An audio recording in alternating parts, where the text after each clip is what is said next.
Harry, I'm so sorry. Steven! Of all people for Steven Adams to spill on, his wife's cousin Harry Cassidy had to be the worst. This is... Okay, I can pay for it. If you can afford to get this cleaned. And on the day of Grandma's party. Shoot, that's today? Of course you forgot. Give me your shirt. I don't think you're gonna want... Give me it!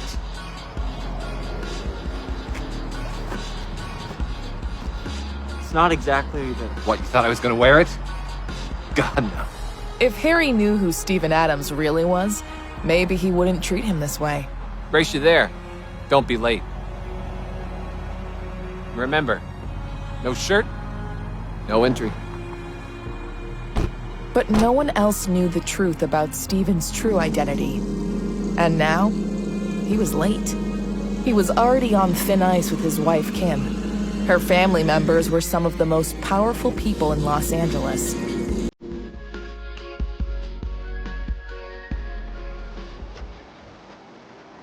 The useless husband of yours is still nowhere to be found, huh? Good luck explaining that to Grandma. Shut up, Harry. He's almost here.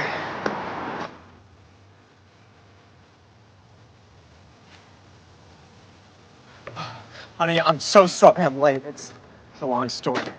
Who is that? He can't be a Cassidy. Oh, he is. He's the infamous son-in-law.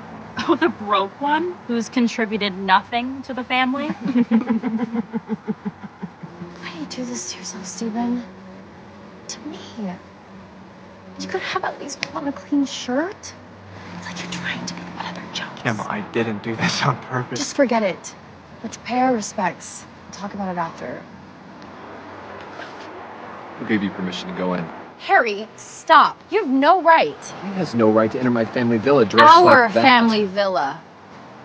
Not for long. Kim knew Harry was right. She was feeling more anxious than before, especially after seeing the mocking gazes of people around her. Move, Harry.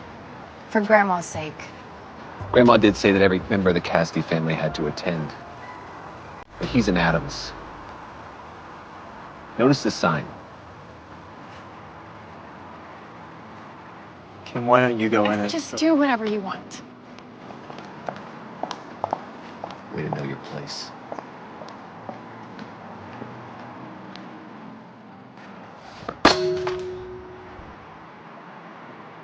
Wait till they see who I really am.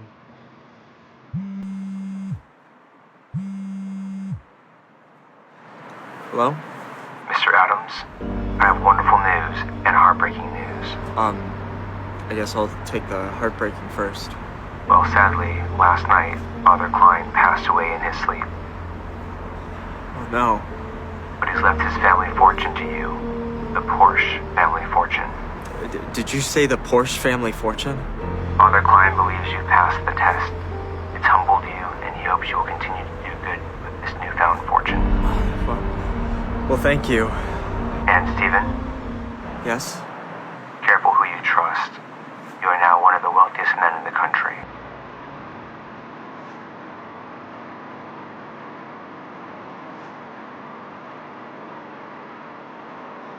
I guess the tables are turning. 5 years ago, Steven had tried to stand up to his father. He and his father seemed to have differing codes of morality when it came to running their family business. But as punishment for speaking up, his father kicked him out. He almost died living off the streets.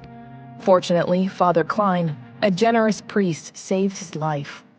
However, the priest had one condition. Steven had to live as a poor and powerless man without complaints for 3 years. He also had to keep his true identity a secret. And then he met Kim Cassidy. Rest in peace, good man.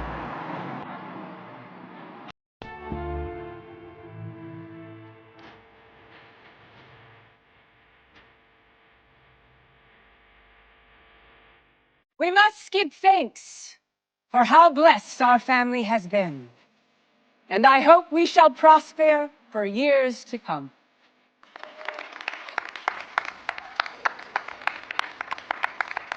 Grandmother, under your wise leadership, the Cassidy family will rise to new heights. Harry's a genius.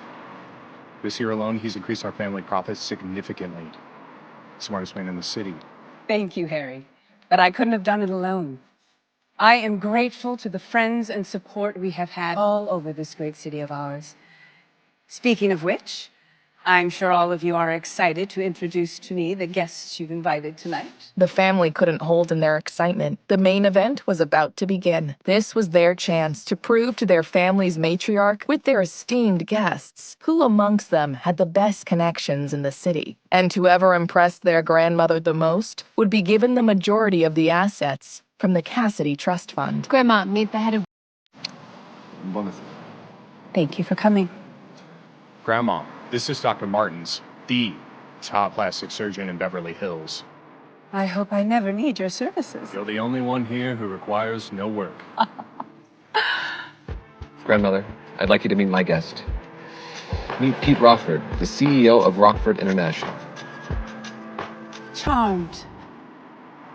It's a pleasure. Pete Rockford was the head of the most powerful real estate company in the world. Isn't it time you introduced your guest? Is that really how low things have gotten for you and your delivery boy husband? You couldn't even swing some lawyer?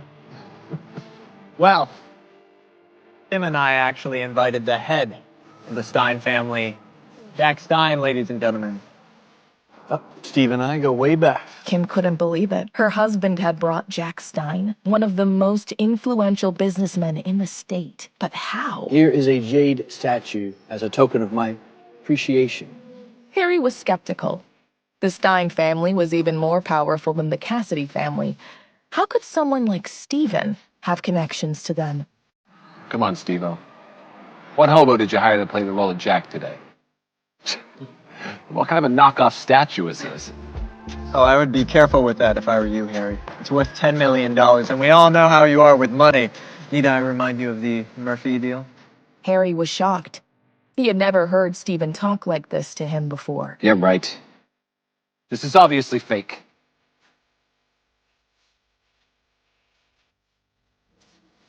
Actually, this is one of a kind. Very impressive guest, Kim. Kim wanted to explain that it was all Stephen. Actually, Grandma, it was... There's no need to explain. Who was this man? And what had he done with her doormat husband? I couldn't be more proud of Kim and Harry. And I was going to save this news for the end of the night, but unfortunately, our family's long-standing success may be coming to an end sooner than we think. My loves, our family is in crisis. As you know, we were the majority investor in the Century Garden project. But due to lack of funding, the project has been halted. Also halted are any prospects of returns. The only way to save the family now is by securing a large loan or being gifted a substantial amount. It is time for a brave soul to step up and help.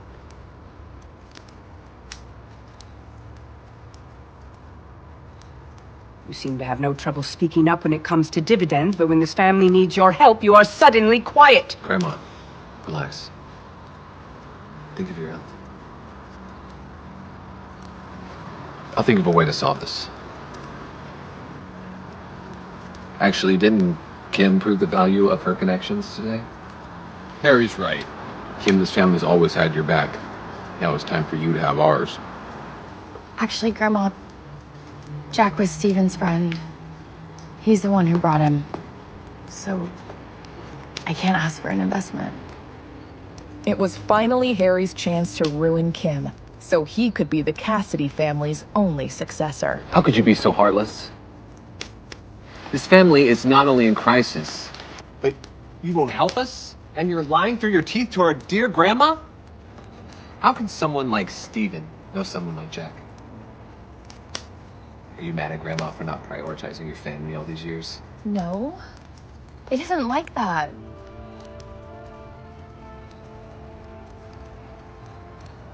I have an idea. Whoever can secure the $50 million needed for the Century Garden project in the next 2 days will become the sole successor to the Cassidy family. What do you think?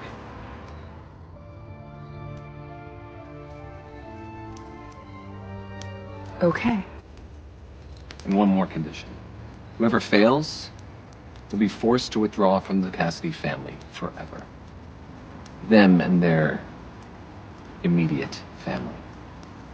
What's wrong? Scared, little cousin? We accept. We accept your bet. Kim. Trust me. That's right. We accept. You better not go back on your word. Don't worry. I'm not as shameless as you are.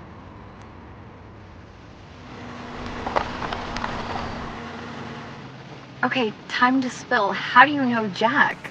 He's a friend's dad, an old friend. Okay. Well, do you think he can help us get a loan? No, it's not like that. Well, then, do you have any connections? Anyone who runs a bank who can help us get a loan of that size? Honestly, no. Then why did you accept the bet? Because I believe in you.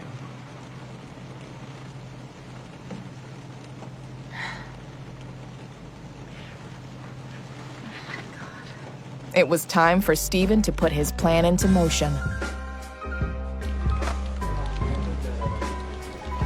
Do you have an appointment? I'm here to see Dave. He knows I'm coming. Jack would have called.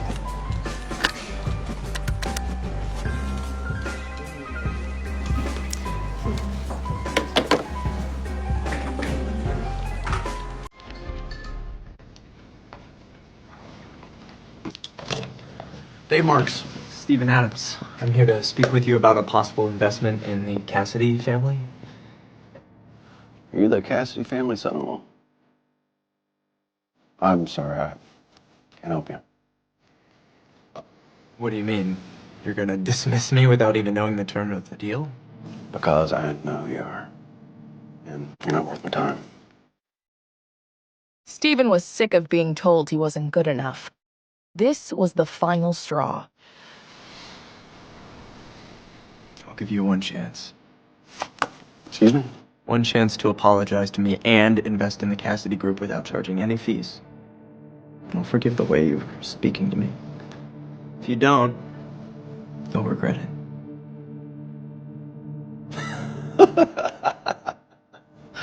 Is this some kind of joke?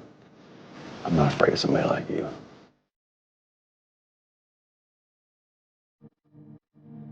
I don't care how you do it, but I want global investments to be mine in 10 minutes.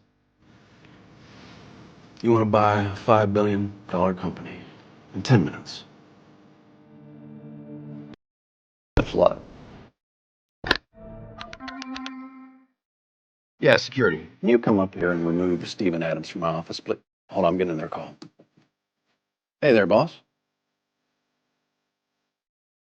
You sold my company for $10 billion. To who? To Steven Adams. Just had to get rid of some pocket change. Steven couldn't help but be thrilled at the shock on Dave's face. He was finally getting the respect he deserved.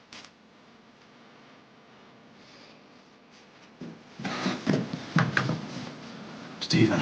No. Mr. Adams. I'm sorry. Will you forgive me? It's too late now.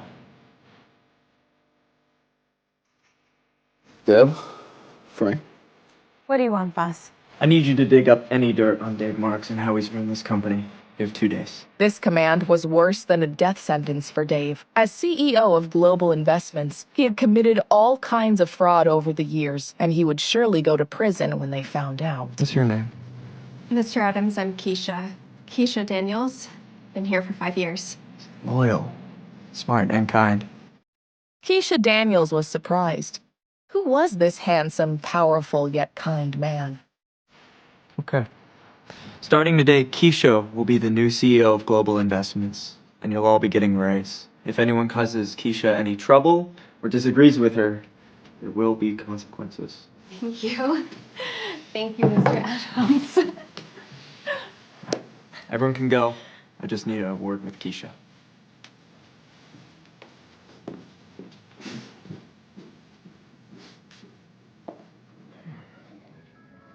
Oh, you're married to Kim Cassidy. Like the most beautiful woman in the city. Yes, and I need you to do something for me. Stephen was proud of what he'd done. Now, he just needed to convince Kim he was worthy of her. Kim, hi. What are you doing? I'm just on my way to the bank to try to get a loan. Better to at least say I tried before I lose my family and fortune into I'm not gonna Harry. let you lose to Harry. Let's go. I know somewhere you can secure a big loan.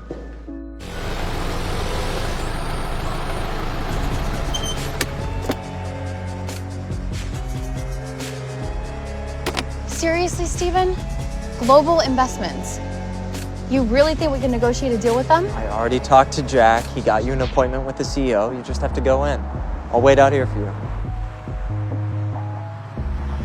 Fine. I'll go in.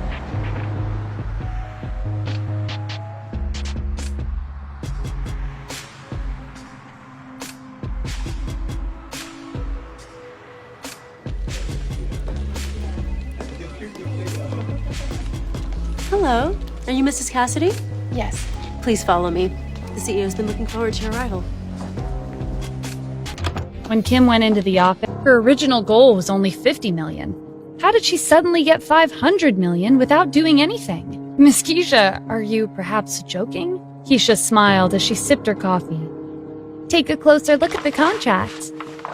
Keisha was secretly envious of Kim. Stephen was investing 500 million in his wife.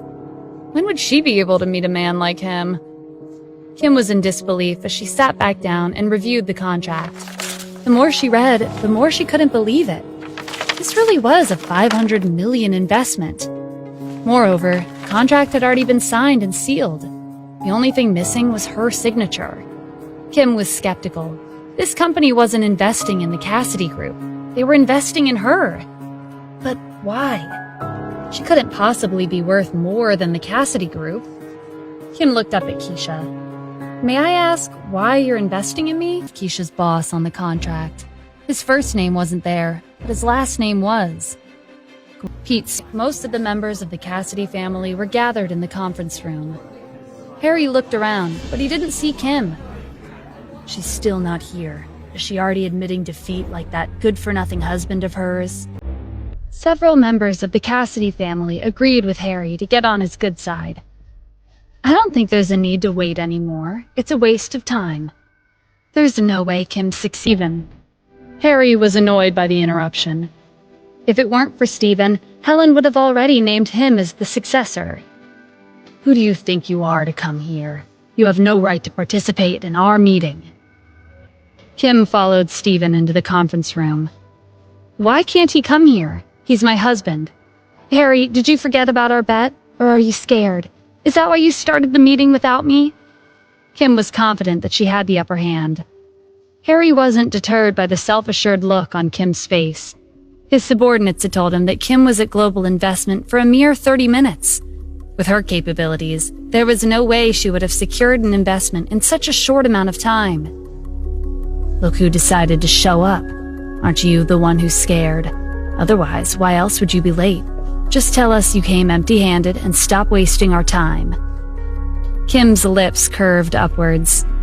What if I were to tell you that I've secured an investment? Harry didn't believe her in the slightest. His subordinates had kept tabs on Kim yesterday, and they couldn't have possibly followed the wrong person. She couldn't have secured an investment in half an hour. It wasn't just Harry who thought Kim was talking nonsense. The other members of the Cassidy family chimed in to show their support for Harry. Kim, stop messing around.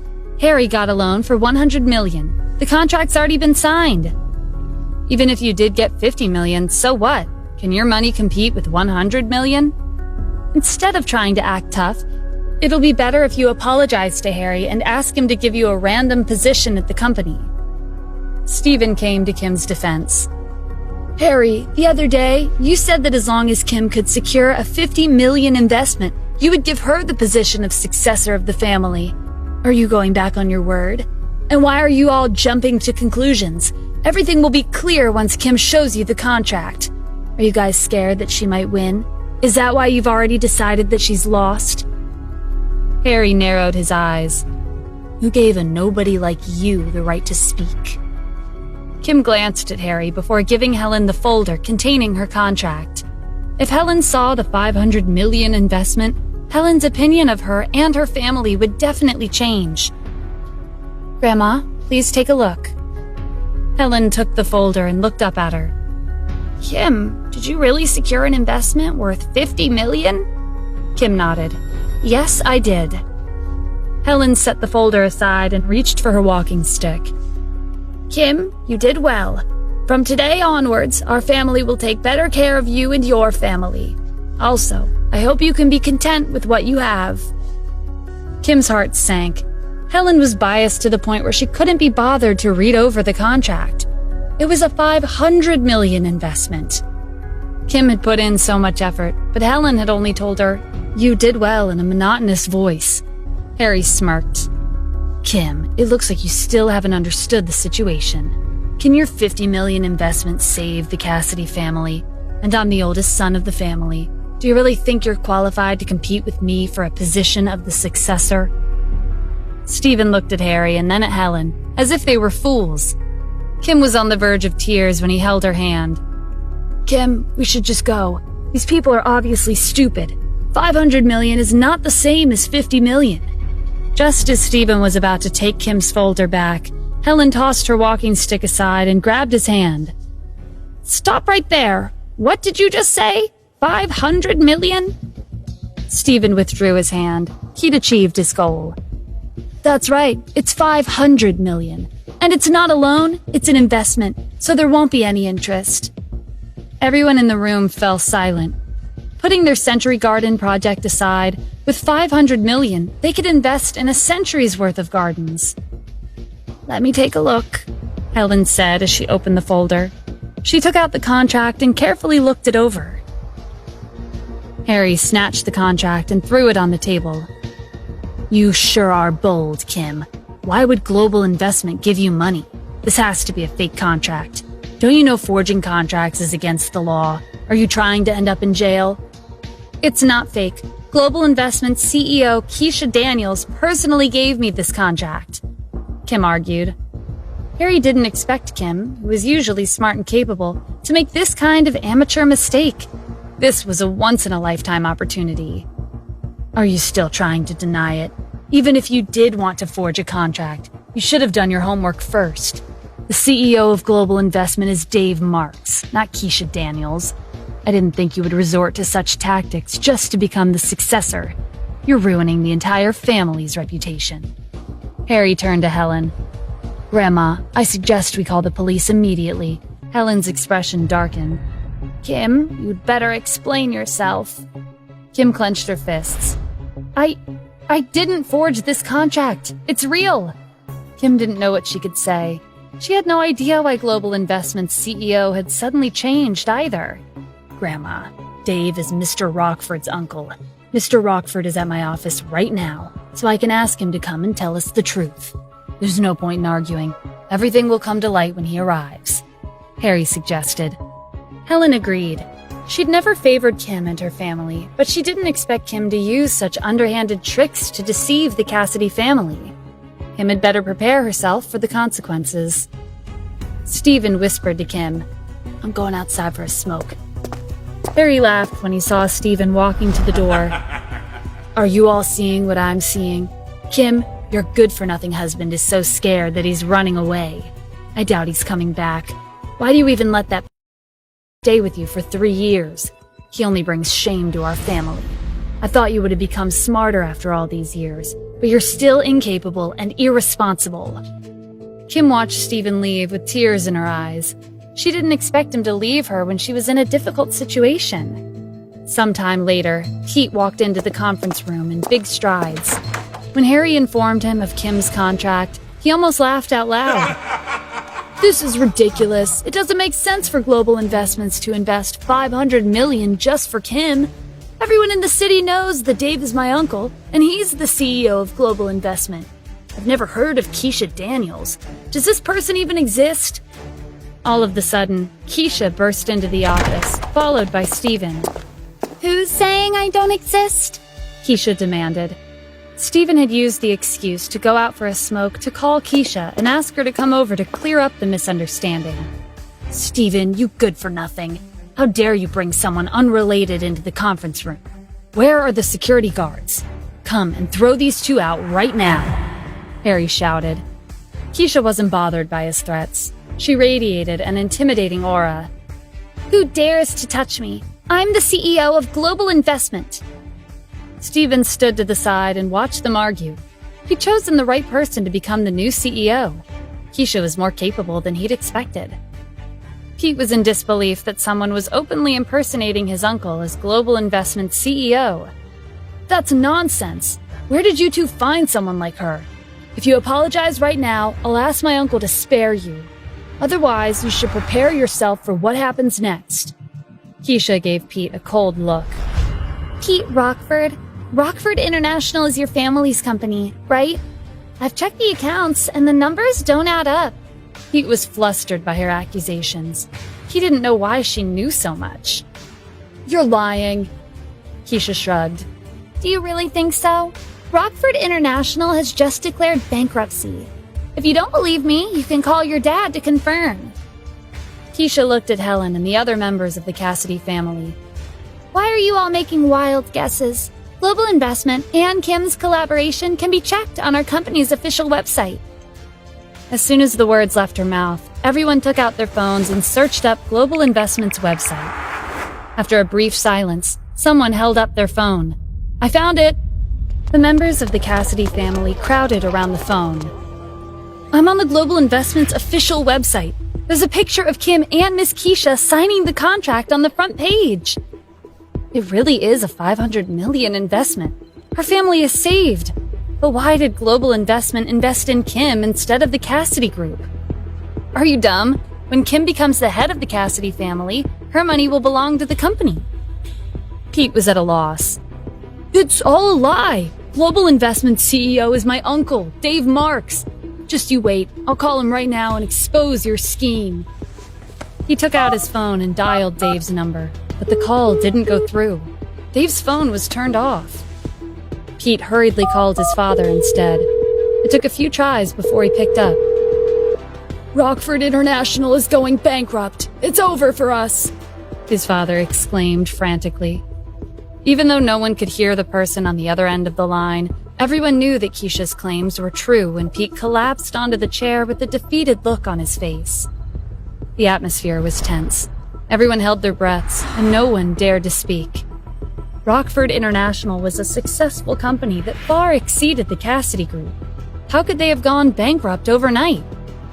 Unbeknownst to everyone in the room, this had all happened because of Steven. Since Keisha had accomplished what she'd come to do, it was time for her to leave. She went up to Steven. Keisha quickly corrected herself. Sir, if there's nothing else, I'll be heading back to the company. Steven didn't say anything. He only nodded in response. Their brief interaction didn't escape Kim's notice. Keisha and Steven had shown up together. But it didn't make sense for Global Investment CEO to come in person to help her out. There had to be a reason she didn't know of. Maybe Steven used Jack's name to get Keisha to come here. Forget it. She probably came because of Jack. Steven shrugged. If you say so. He didn't care too much about the misunderstanding. It wasn't the right time to tell Kim the truth. The members of the Cassidy family rushed over to Kim. Now that it was confirmed that Kim really had secured a $500 million investment, it was a given that she would become the head of the family. They all started talking at the same time. Kim, I watched you grow up. I even took care of you one time when you were a little girl.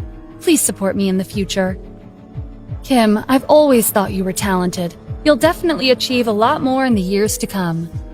She's right. Our family is saved because of you. It's all thanks to your hard work. Kim was taken aback by all the compliments. They'd never praised her this much before. Steven noticed that Helen hadn't said anything for quite some time. He was concerned that she would go back on her word. Grandma, Kim obtained an investment of $500 million. She won the bet, and she saved the Cassidy Group. Don't you have something important to announce? Helen hadn't expected the situation to unfold like this. She'd originally planned to use Harry's bet as a way to make him the head of the family.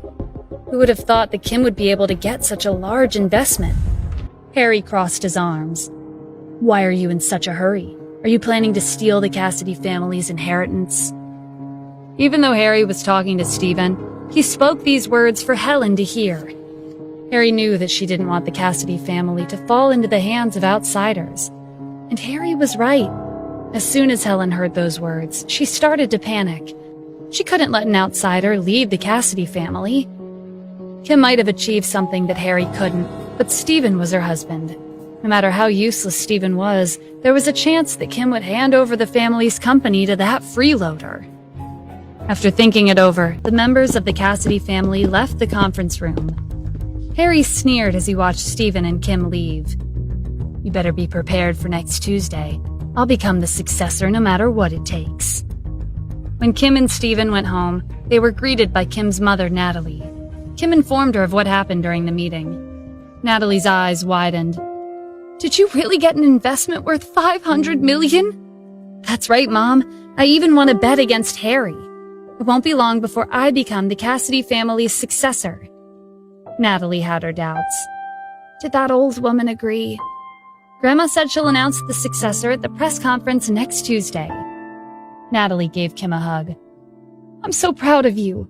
If you become the successor, you'll be the head of the Cassidy family, and no one will ever be able to look down on you. Natalie glanced at Stephen, who hadn't said anything since he came home. Her daughter would become the head of the family soon, but her daughter's husband was as useless as ever. His mere existence brought shame to the family. Rather than a lucky charm, Stephen was more of a jinx, and Natalie wanted nothing more than to chase him away. Why are you standing around? You're just a freeloader.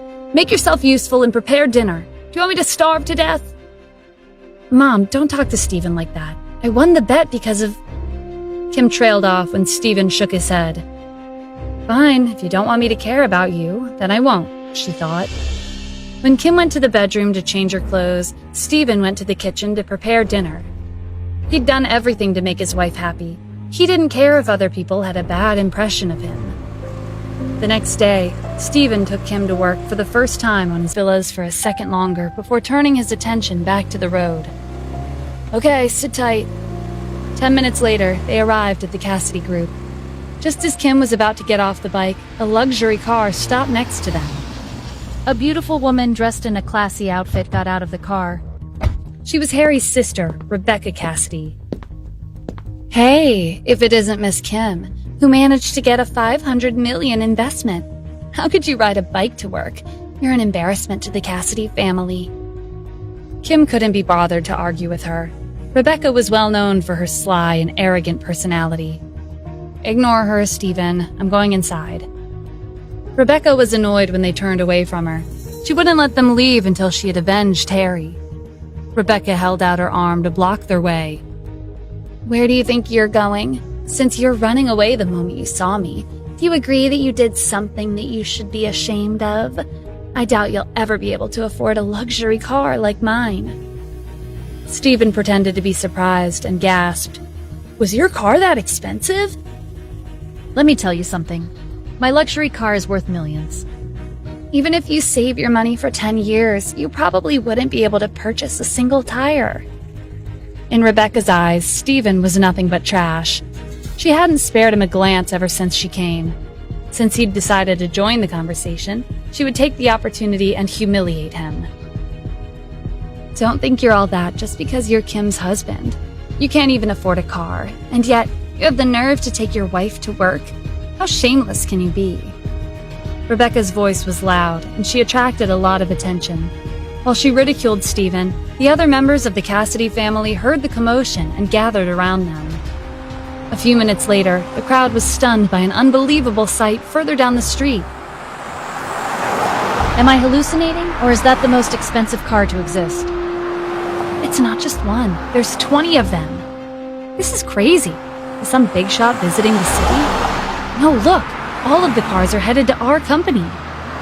One after another, the luxury cars stopped in front of the entrance to the Cassidy group. An elderly man wearing a suit stepped out of one of the cars. He went up to Stephen and greeted him respectfully. "Mr. Adams, please get in the car."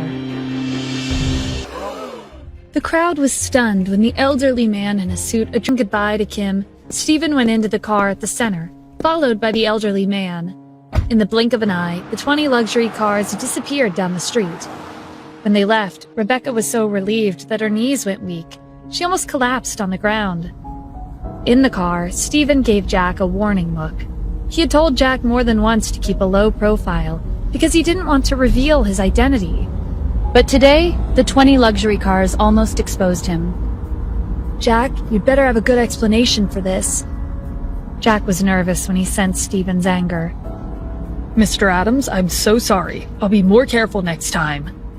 Jack gestured to the elderly man in a suit. "This is Andrew Hendricks. He's one of your subordinates at the palace, and he's also one of our country's top 10 business tycoons.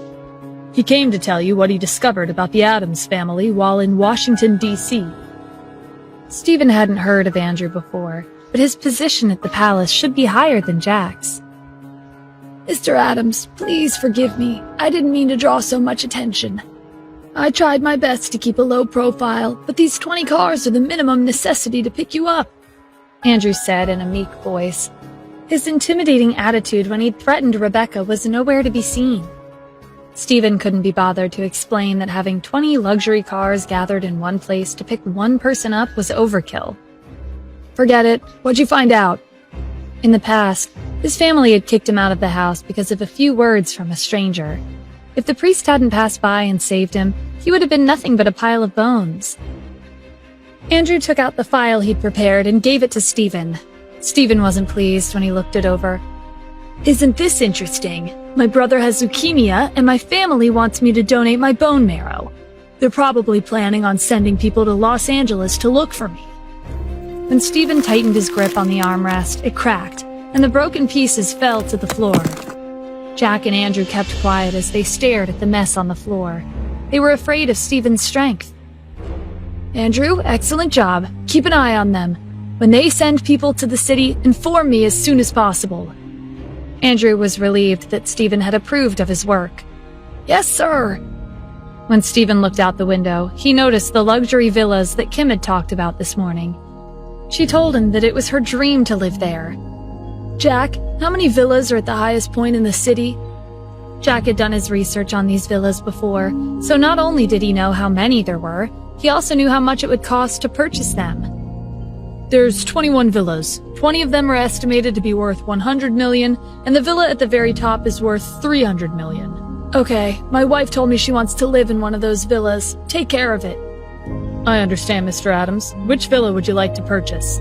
As the Grand Palace Master, I believe the villa at the top would be suitable for someone of your caliber."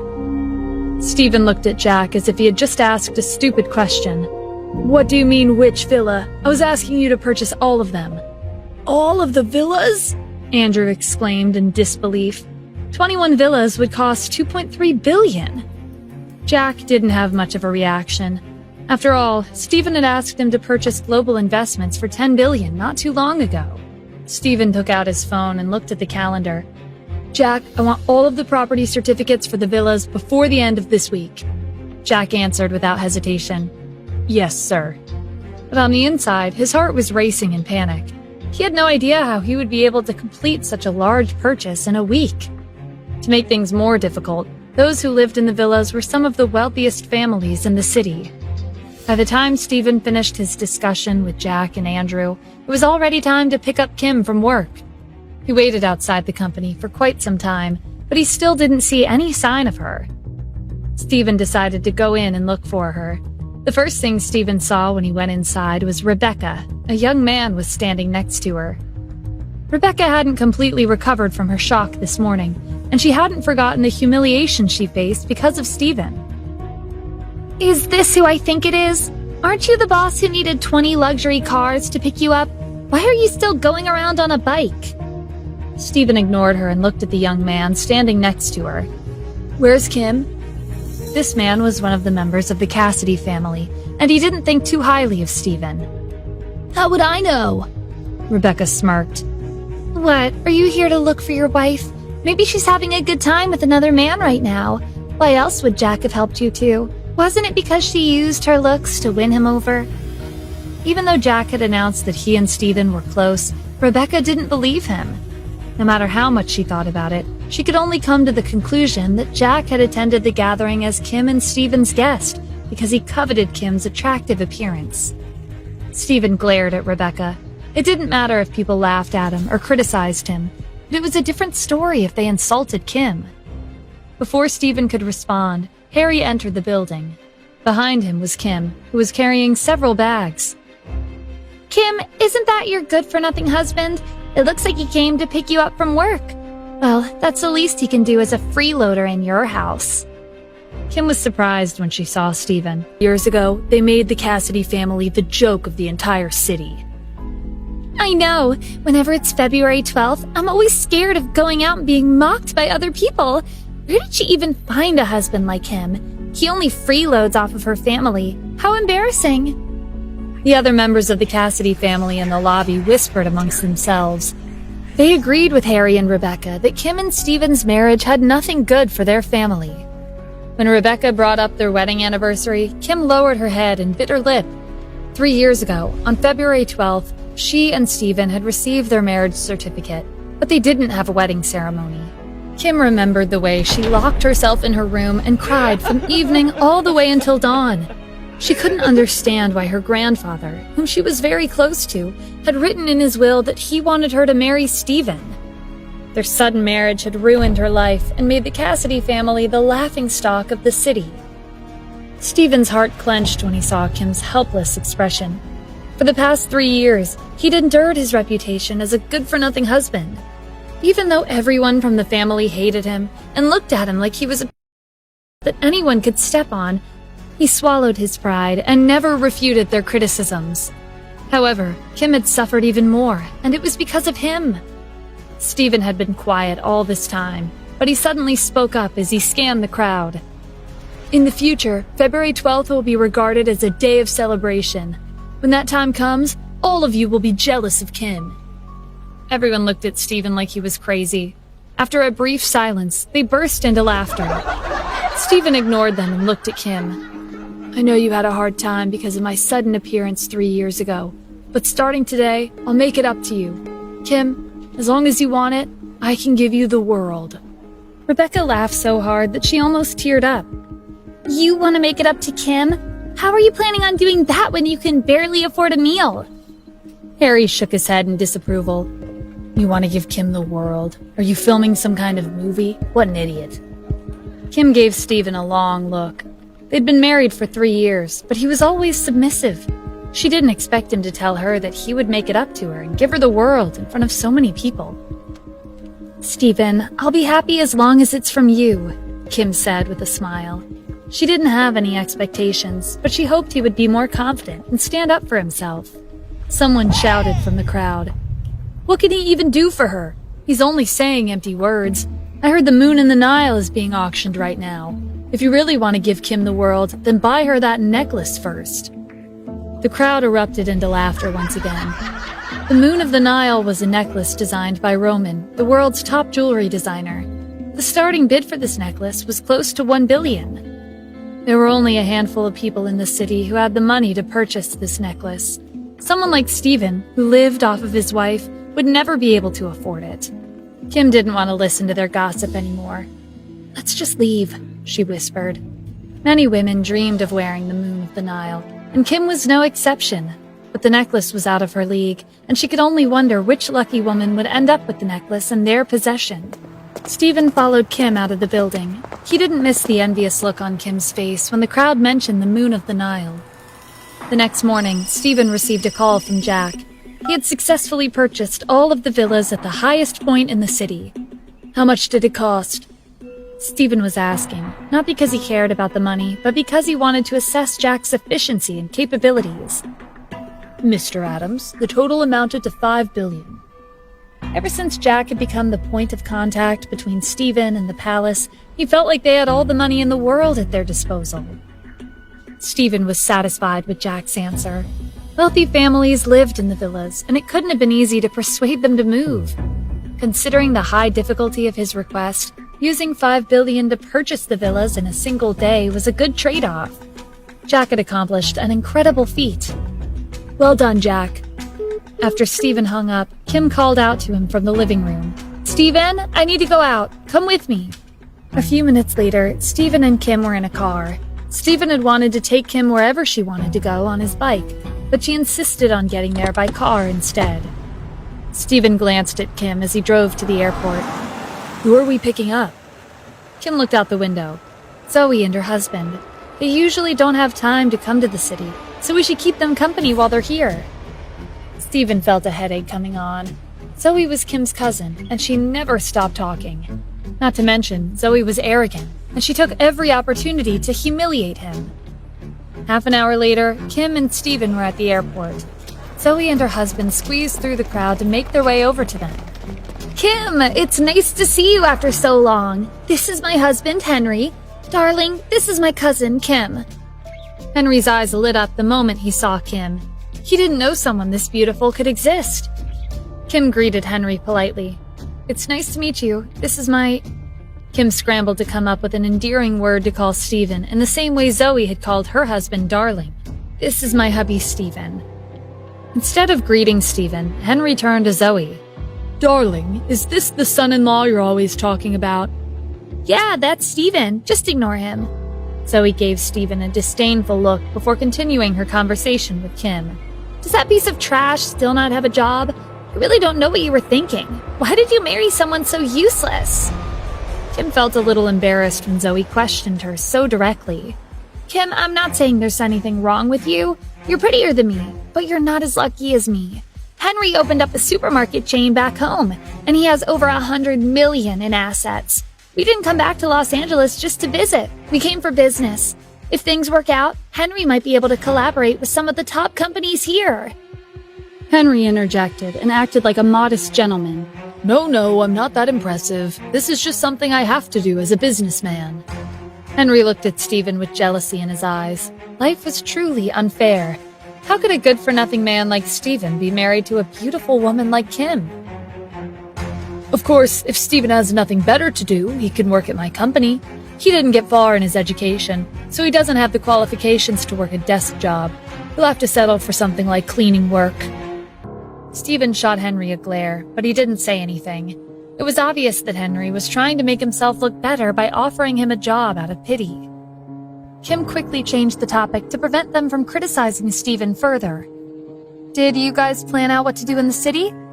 Yes, we're planning to visit the fancy villas today. Henry knows the owner of the villa at the top, Zoe said complacently. Everyone in the city was aware that only wealthy families could afford to live at the villas at the highest point in the city. Having the opportunity to visit was already a great honor. Stephen frowned upon hearing this. Want to visit my house? Did they get my permission? Zoe beamed with pride as she held Henry's arms. Why don't we go together? This is a rare opportunity. Ordinary people would never be able to visit those villas. If it weren't for Henry, we would never have the chance. Kim agreed in a hurry. Sounds like a great idea. I've been wanting to visit for a long time. Ever since Kim was a little girl, she'd always dreamed of living in one of those luxurious villas. There was no way she'd miss the chance of seeing the villas up close. Stephen didn't object. He would just consider their visit as an opportunity for him to familiarize himself with the properties under his name. Before long, the four of them arrived to the gate leading to... Henry returned a few minutes later, and the four of them made their way past the gate and towards the villas. Follow me closely. Don't go anywhere on your own. Every flower is expensive, and you won't be able to afford a single one if you damage it. Kim and Zoe nodded seriously. As for Stephen, he didn't care for Henry's warning. He was wandering in his own home. Why did he have to be careful? The four of them came across a beautiful garden. This place is amazing. Flowers and birds are everywhere. It's like a scene straight out of a fairy tale, Zoe exclaimed. Kim looked around in wonder. From the carvings to the plants, everything is a work of art. It's mesmerizing. Zoe was excited, but she didn't forget to show off. It's all thanks to my darling. Otherwise, you would have never been able to visit. That's why having connections are important. Henry was feeling smug because of all the compliments. Stephen ignored the materialistic couple in front of him and looked at Kim lovingly. She was so happy, even though they were just visiting. Would she be overjoyed when he told her that he'd bought these villas for her? How do you like the environment? Stephen asked. I love it. Kim smiled, and with the garden as her backdrop, she looked like a fairy in a painting. Stephen was bedazzled by her beauty. Henry's gaze was also fixed on Kim, although the look in his eyes was filled with lust. He didn't know how a good-for-nothing man like Stephen could marry an amazing woman like Kim. When Henry looked back at Stephen, he almost gasped in horror. Stephen was stepping on the grass. Stephen, what do you think you're doing? Didn't you hear what I said? You can't damage anything while you're here. Are you trying to ruin our lives by stepping on the grass? Henry scanned their surroundings to make sure that no one was around. He was on the verge of exploding with anger. If Stephen damaged even a single patch of grass, he and Kim wouldn't be able to compensate the property owners, even if they sold everything they had.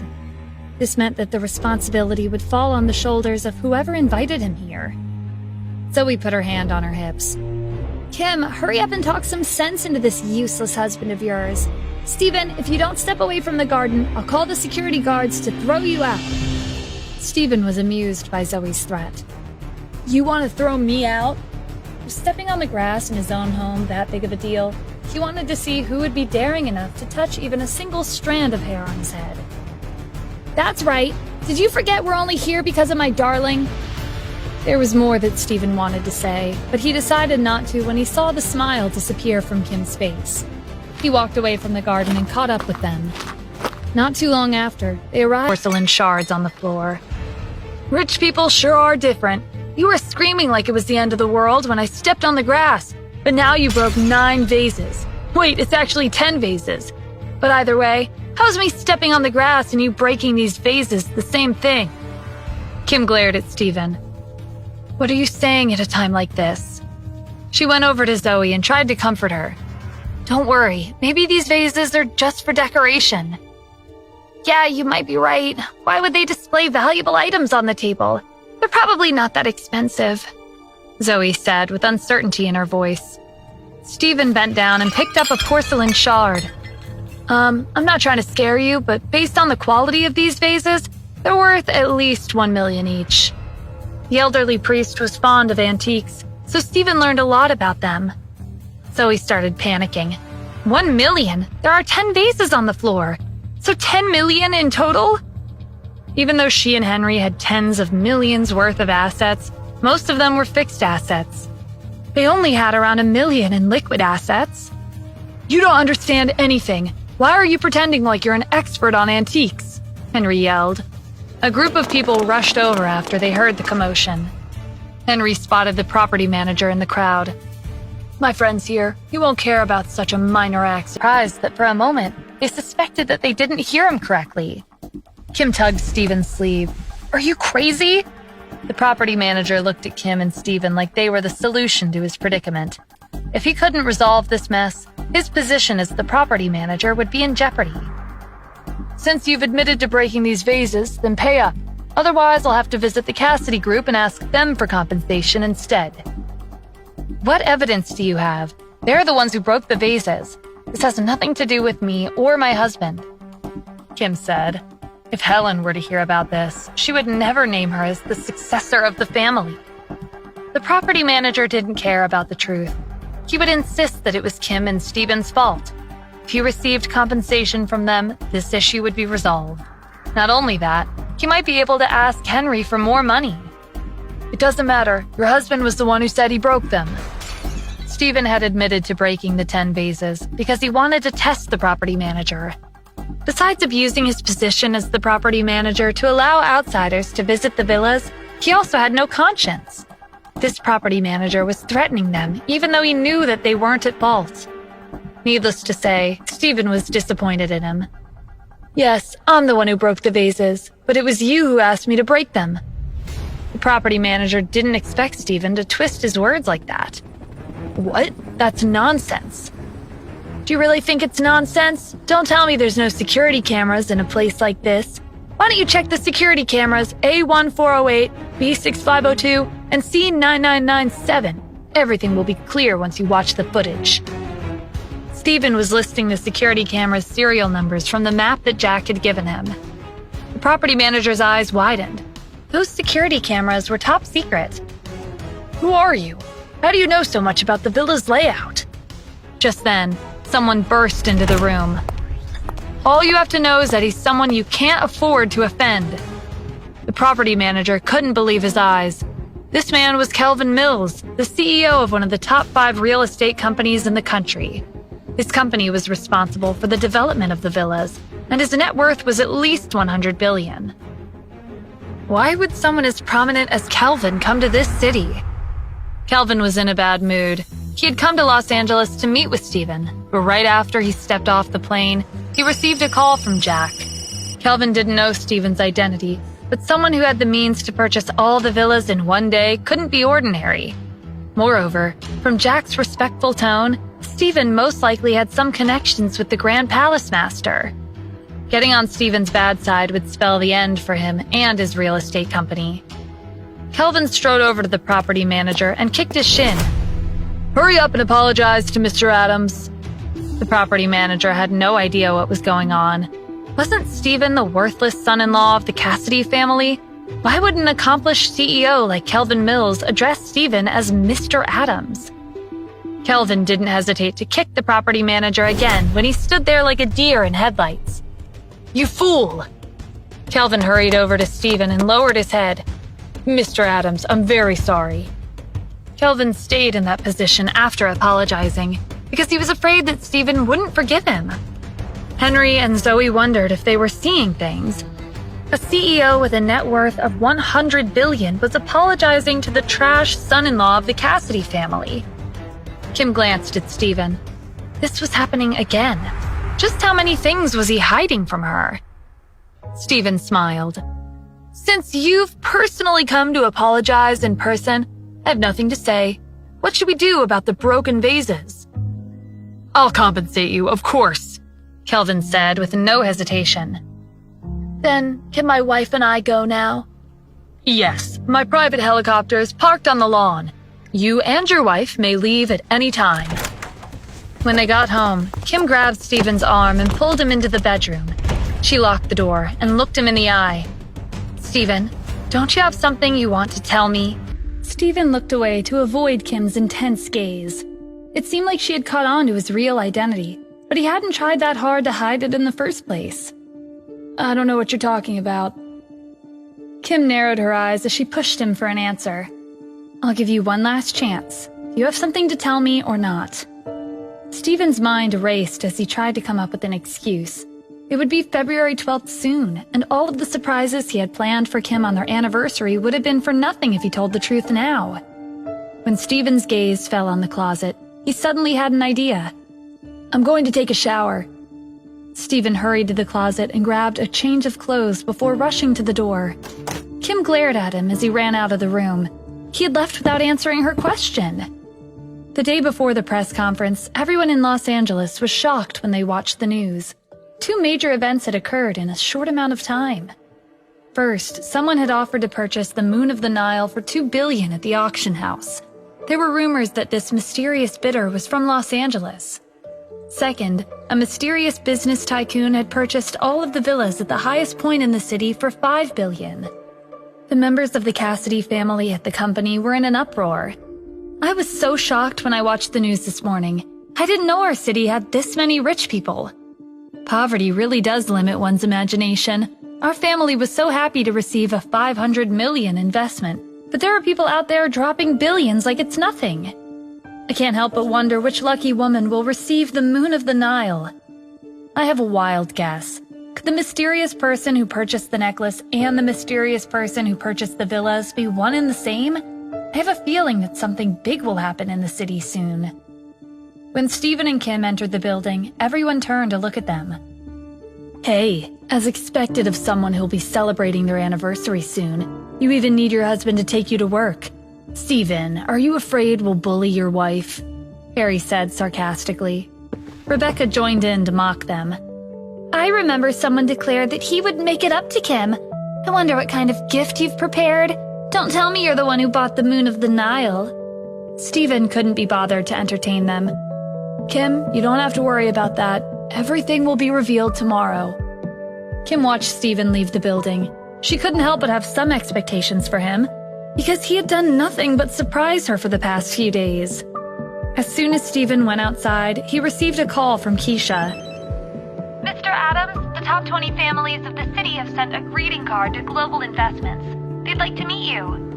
Keisha was excited, because if Steven could establish a good relationship with these elite families, Global Investment would rise to even greater heights. Okay, tell them to come over. I'll be heading to the company now. Just so happens I'll be able to find a place for them tomorrow. Steven could guess that these families probably made the connection between the owner of Global Investments and the mysterious person who'd purchased the villas. He knew that the influence of these families couldn't be underestimated. Even though Helen said that she would make the announcement at the press conference tomorrow, it wouldn't be easy for Kim to become the successor. This meant that he would need to prepare ahead of time for anything that might happen. 2 hours later, Steven's meetings with the heads of the family was coming to an end. Steven was sitting at the head of the table. He looked around the room and asked, "So, how do you all feel? Are you all satisfied with what we discussed today?" Everyone was pleased with the outcome of the meeting. "I'm very satisfied. With a $1 billion investment from Global Investments, the problem with our company's flow of funds will be resolved. I'm confident that my company will be even better than before." Same here. Mr. Adams, with your introduction, our company has received millions of orders in only 2 hours. This is the most profit we've gained in years. I feel the same way. I have a suggestion. Since everyone who's gathered here today are from one of the best families in the city, I suggest we repay Mr. Adams for his generosity with our loyalty. In the future, as long as Mr. Adams says the word, we will all do our best to make it happen. Everyone agreed. Even if Steven told them to kneel right then and there, they would follow his orders without hesitation. Steven waved his hand dismissively. "There's no need to exaggerate. This isn't that serious of a situation. However, I do have something that I'd like to ask everyone. This concerns the Cassidy Group's press conference." By the time the meeting ended, the sky was already dark. Natalie started lecturing Steven the moment he stepped in the door. "Why are you coming back so late? You don't even have a stable job. You're always fooling around out there." Steven didn't say anything. When he went to the living room, he saw Kim sitting on the couch with a frown on her face. "Kim, did something happen?" "Harry told me that Grandma confirmed that he would be the successor of our family and that I should forget about taking his position." Natalie put her hands on her hips. "Why would she pick Harry over you? You're the one that won the bet.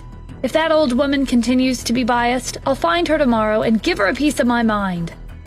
Kim shook her head. "That won't change anything. No one in the Cassidy family can change Grandma's mind once she's decided on something." "Don't worry, Kim. Besides you, no one has the qualifications to become the successor," Steven said confidently. At this time, Harry was with Helen at the Cassidy family's villa. Harry gave Helen a stack of documents. "Grandma, I've done some investigating. It turns out that Steven visited Global Investment before Kim, and he was there for much longer than she was. What's even more strange is that Keisha Daniels seemed to respect Steven. She talks to him politely. I suspect this is Steven's scheme. He forced Global Investments to give Kim a $500 million investment so that she'd get the upper hand in our bet. Steven wants to use Global Investments and Kim to take our Cassidy family." Helen slammed her walking stick on the floor. "He wouldn't dare!" "Grandma, I'm the one who suggested the bet, so I'm the one at fault. But we can't ignore that this is a huge problem. We can't let an outsider like Steven lead the family." "Humph, who cares about the bet? To me, there's nothing more important than preserving the Cassidy family's lineage. A lowly son-in-law dares to scheme and take over my Cassidy family. I won't sit back and let him do whatever he wants. Don't worry, I understand what you're saying. I won't let it happen." What drastic actions will Helen take to prevent Steven from gaining control of the Cassidy family? Download the Pocket FM app and start listening to the audio series, Secret Succession, for free.